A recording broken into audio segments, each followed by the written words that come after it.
The film kicks off with a cutscene to our MC Mike Banning, a Secret Service operative peeking out of a hole in the wall. He is gazing towards a battlefield filled with Secret Service soldiers. Mike Banning engages in combat with these soldiers who are receiving call-outs through their walkie-talkies regarding his whereabouts as he makes his way to the extraction point. On his way there, he is continually met with soldiers who are trying to kill him, with one finally landing a shot on him. Once he is hit, the soldiers stop, showcasing to us that this was only a training drill. Following the drill, Mike is seen engaging in conversation with his longtime friend Wade Jennings, a former Secret Service operative and owner of a private military company known as Salient Global. Within their conversation, one of the private military contractors named Bruno yells insults at Mike for kicking him down the stairs. Mike shrugs this off and says if you don't train like it's real then you're dead. Following the training, Mike is shown getting into his car and taking an unknown drug in order to cope with the pain he experiences following his attainment of a concussion in an accident. In a meeting with his doctor, the doctor informs him that he will not last long in his line of work as his insomnia, chronic issues and compression of his vertebrae will continue to negatively impact his quality of life. Mike goes home to his wife Leah. His wife asks him how work has been and wishes to know about his possible promotion to director of the Secret Service, telling him she will set President Alan Trumbull straight for him if need be. The scene then cuts to the White House where Banning is conversing with the current director of the Secret Service, David Gentry. He affirms that Mike will be next in line to take the place of director of the Secret Service. President Alan Trumbull can then be seen in an interview where he is being barraged with questions from reporters regarding current U.S. government policy regarding war. The president makes it clear in his answers that he has the intention of changing the complacency of Americans going to war and that it could be a real option in the future. He then walks out after being asked a controversial question that was the result of a leak from within the U.S. Congress. He tells his fellow members of Congress that his decision about private contractors was made clear, where the Vice President of the United States Kirby says it is not the same as fighting for money as it is fighting for your country. The President makes it clear to the members of Congress they should not be leaking information to the press under any circumstances. Later that day, we are shown Wade and Mike seated around a table alongside Mike's wife where they share stories that they experienced together during the war. The men move their conversation outside where they reminisce the old times together and Wade asks Mike, "Did you really think we'd live past 30? Just then Mike experiences a bout of pain and expresses to Wade that he would not take the director's job even if it was offered to him as he did not feel he could properly execute the role. He then says to Wade he would put in a good word in for his private military company to his superiors to try and get him a contract. The next morning a news story regarding Russian troop movements is on the air as Leah expresses concerns to Mike about his battle with insomnia. He reassures her that he is okay and kissed their daughter before leaving for work. On his way, it is narrated to us that a perimeter check is being undertaken suggesting there is high security detail for a very important person which happens to be the president. Mike is fishing with the president who expresses his concern about who can and cannot be trusted with members of Congress. The president asks Mike why is he so nervous to be the director of the Secret Service after he handpicked him for the role. Mike does not say anything but is overcome with another bout of pain, highlighting to us how nervous he really is. The president, in a sarcastic tone to lighten the mood, tells him to scurry off because he is scaring the fish. As Mike makes his way back to chat with other members of the security detail, he takes some more of his medicine and suddenly Secret Service operatives notice what seems to look like bats. However, thinking, they quickly realize they are explosive drones which have been launched to kill the protective detail and the president. The Delta team engages but are unfortunately too late to react and are blown to pieces. Multiple explosions continue going off and eliminate a majority of the Secret Service operatives. Between the explosions, the scene cuts to the person controlling the drones. The unknown individual purposefully redirects the path of the drones for Mike Banning, showcasing the need of the unknown individual or group to protect him. Secret Agent Muff is blown up trying to protect the president after he successfully throws him to safety in the water. Mike follows the president to ensure he remains safe, directing him to dive deep to ensure they are not heavily impacted by the explosions of the drones. Following the assassination attempt on the president, our scene cuts to both Mike and the president receiving urgent medical attention. Doctors and medical personnel are seen to be scurrying around both the president and Agent Banning, attempting to acquire a response from them in their comatose state, but to no avail. The vice president swiftly makes his way to the hospital to receive information regarding the health conditions of both men, where he is told the president is in a comatose state and is unresponsive. He is then debriefed with a quick security detail where he is told that everyone died on the scene except our MC Mike Banning, who is already showing signs of being being conscious. The vice president is then sworn in as acting president, where he is placed under oath in the hospital. The FBI agents discover a van near the crime scene equipped with electronic devices and a launcher system. This evidence is handed over to the lead FBI agent Helen Thompson. As these details emerge, Banning's wife rushes to the hospital learning he's in the ICU. Mike Banning, now in the hospital, is interrogated by Agent Thompson. To his shock, he's handcuffed to the bed, suggesting his involvement in the president's assassination attempt. The narrative frequently shifts between Mike and his wife, revealing a mysterious $10 million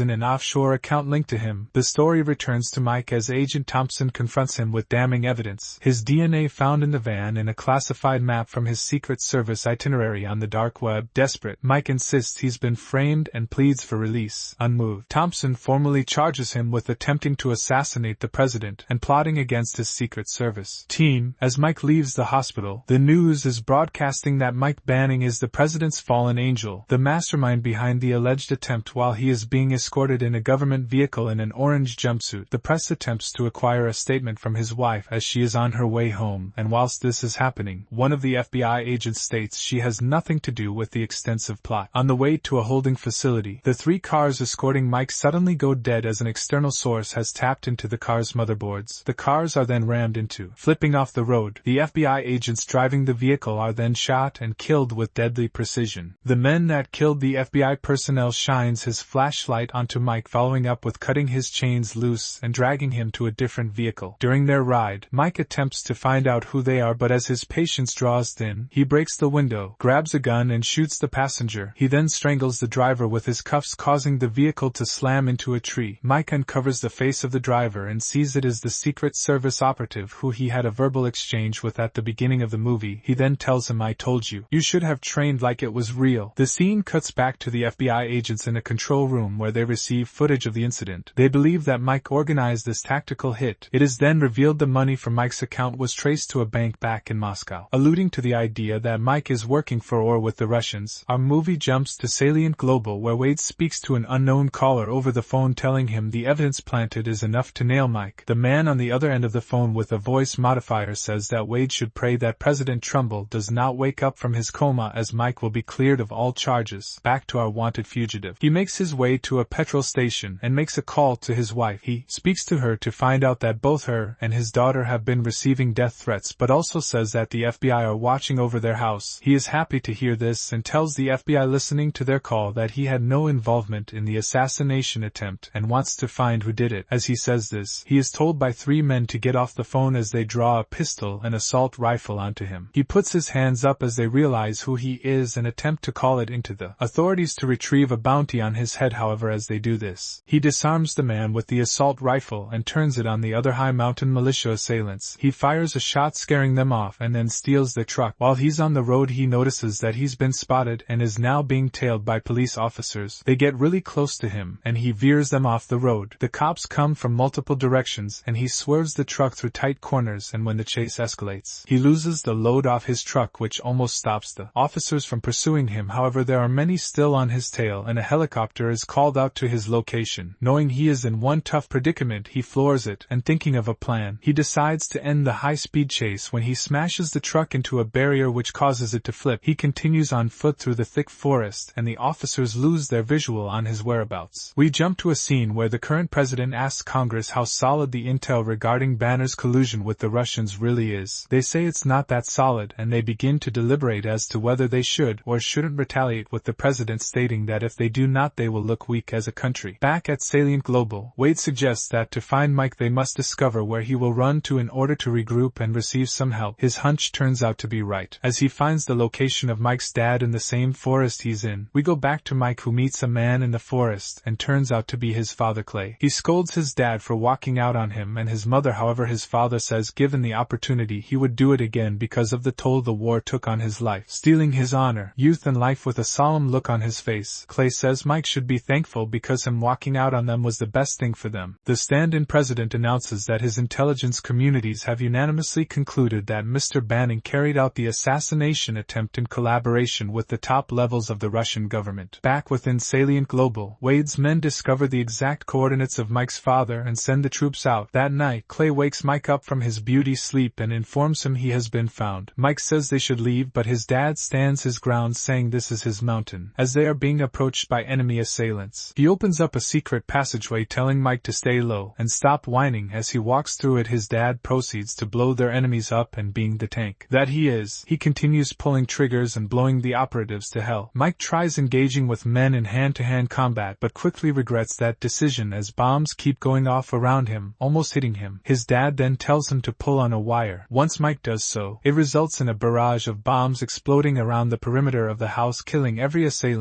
in the area. Really, you're welcome. As Mike and his father gather the bodies, his dad informs him on the president's announcement that Mike is colluding with the Russians. He then proceeds to unlock the phone off one of the contractors and calls up Wade. Wade commends Mike's talent on the battlefield, but Mike proceeds to ask him how it came to this, and Wade says that he was a necessary evil being at the right place at the right time. Tensions rise when Mike says he'll find Wade and ends the phone in his face. Wade then whispers, "That's my Mike." We then cut to the FBI reaching Clay's mountainside house, where the soldiers have been lined up on the porch underneath a note reading, "We work for Salient." The FBI agent says she had investigated some Salient messes over in Iraq, with her finally accounting for the possibility that our man Mike Banning may have been set up. A Salient would benefit from starting a war with Russia. President Trumbull finally becomes responsive, responding to stimuli provided by the doctors caring for him. Mike tells his father he's glad to hear the president is awake but worried because Wade will not stop until he kills him. He informs his father he needs to leave to see his wife and daughter, and his father hears about them for the first time and gestures approval towards his son. We then cut to a phone call between Wade and the unknown caller he has had multiple conversations with over the phone. Wade is threatened by the unknown man who is funding their organization, and the man turns out to be the current president of the United States, Vice President Kirby. He tells Wade to finish the job and he'll have all the contracts he can dream of. Wade proceeds to send his men to Mike's house, where they coerce his wife to leave with them. However, Mike's father engages the men from behind the wall, pistol whipping one and stabbing the other. He then introduces himself to his daughter-in-law, who questions his identity. He tells her the little information he has about Mike to confirm he is Mike's father and expresses the regret he feels for leaving them. We then move on to David Gentry asking the now awake President Trumbull. He tells the president about Mike supposedly working with the Russians and that the vice president is close to waging war against the Russians. He demands a phone call with Kirby immediately. Back at Salient headquarters, Agent Thompson asks for clearance to land, to which Wade allows. Upon landing, they have a quick conversation with him, but Wade realizes they are onto him and fires 3 bullets, each one connecting with an agent. He fires 2 more finishing shots, eliminating Agent Thompson and her partner. Wade tells his right-hand man to get the cars and they take off to finish the president once and for all. Following this, Mike drives down to the hospital where Trumbull is located and makes his way inside a police patrol car. He forces the officer to get into the trunk and he steals his uniform. He calls in over his radio that a gunman is outside the ER to draw attention away from the president. He continues drawing units away by calling out that shots have been fired. As he continues, he is spotted by a friend who Mike takes as a hostage. He takes him up the elevator and everyone in that room point their guns at Mike. He says he wants to speak with David, and once he arrives, Mike surrenders. He demands to speak to the president and Trumbull allows this to happen. Mike expresses concern that the president is not safe in the hospital, as Wade will not stop at anything to end the president's life. The president says that he knows Mike is on his side, as he is the reason he is still alive. He uncuffs him and gives Mike full reign over the current situation, and Mike calls in Marine 1 in immediate evacuation. Mike realizes that the hospital has been hacked into by Wade's men, as there is an unwarranted release of liquid nitrogen into patients' rooms, alluding to the imminent danger of the hospital being blown up. Wade's men reveal to him that they have been discovered and that the hospital is being evacuated. Mike is then told that the nitrogen cannot be stopped as the valves aren't working. In the meantime, Kirby tells everyone in his room that despite the situation he is still going to war. Trumbull is then wheeled out of the hospital and into a car, but Wade's men spot the car and cut off their escape. Wade snipes the driver of the vehicle and now things get deadly. Both teams fire endless rounds on each other, with both sides having casualties. As bullets fly, Mike tells his men they need to escort the president inside the west wing of the hospital, but with gunshots ringing out, Trumbull and Mike make a run for it and the president is saved by one of his soldiers. Simultaneously, the Salient hacker initiates the ignition of a spark and blows the entire east wing of the hospital, crippling it to nothing but dust. Wade instructs his men to seal the place off as he wants to draw the president's blood. Mike and Gentry concoct a plan by using a map in the elevator to get the president to safety. The soldiers barricade themselves with extra protection from Salient firepower, and they further protect the president by locking him him in an office with an injured Gentry. Mike leaves the president by promising him he'll be back before he knows it. The president expresses concern for Mike's safety by telling him to stay alive. Salient then start their operation by killing multiple Secret Service agents entering the building. Mike commands the officers to protect the president with everything they've got. He then runs off as everything goes silent. The officers realize Wade and his soldiers have found their way into the building. Just like the training from the first scene of the movie, Mike starts to disarm the assailants one by one. Engaging in intense hand-to-hand combat, he stabs one of them and is then pinned against an elevator door and swiftly pulls his Glock while firing multiple shots, each shot ending the life of a Salient operative. Mike is shot twice in his chest and throws a frag to grab 2 more kills, but it's not over yet. Wade and his men let loose with hundreds of bullets. They kill the protective detail one by one until they fire an explosive to finish off the troops. Wade's men circle the office where the president is hiding and he instructs his hacker to set up his extraction. As they kick the door open, they realize Mike has deceived them and hidden the president in another room. Little did they know he was hiding in the room right next to them. As Wade and his soldiers attempt to make their way out, Mike shoots one of them directly in his head. The chopper going to pick them up at the rooftop begins providing cover fire, causing Mike to run for it, but nonetheless he continues to spray and pray, ending one of the Salient soldiers' lives and then using him as a body shield from a frag grenade thrown by Wade. As Wade jogs to the getaway helicopter, finally relieved to have escaped, it blows up, leaving Wade to face Mike, who is still alive against all the odds. The two engage in a showdown where they both pull out their guns and exchange shots with one another in a battle to the death. Mike disarms Wade and things change from a gunfight to a battle of the blades. Mike swiftly slices through Wade, resulting in his surrender and acceptance of his death and loss. Banning sits beside him in his last moments, with Wade saying to Mike he is glad he lost his life to him. 2 lions in a battle to the death. The scene shifts to show us that there is peace between all countries once again, and all charges against Mike Banning have been dropped, and President Trumbull walks in on the vice president in his office. He communicates to him that he had been found out by the FBI agent Thompson before she lost her life. The president, in a sarcastic tone, says he would have loved to keep toying with him by keeping him on the U.S. Board of Congress. However, he has marched out the front door by David Gentry on the last day before his retirement. Mike makes his final visit to the president, where he says to him that he regrets not being honest about his medical conditions. Trumbull scolds him, and Mike instead says he did not want the job of being the president's right hand of security taken away from him, and he mentions his father's quote of knowing when to quit so you don't hurt the ones you love, and offers his resignation. The president says to Mike that it is our moments of struggle that define us, however how we handle them is what matters. He expresses to Mike that he still wants him to be director because if it wasn't for him not giving up, he would not be alive. Mike accepts the offer and shares a warm hug and handshake with the president, promising him there will be no more secrets. We then cut to a family reunion taking place at the Bannings' home. Clay asks his son and daughter-in-law if he can stay at the house with them. They both happily agree. Leah then takes Clay to the side and tells him not to break his son's heart again, and he promises her he won't. Thanks for watching.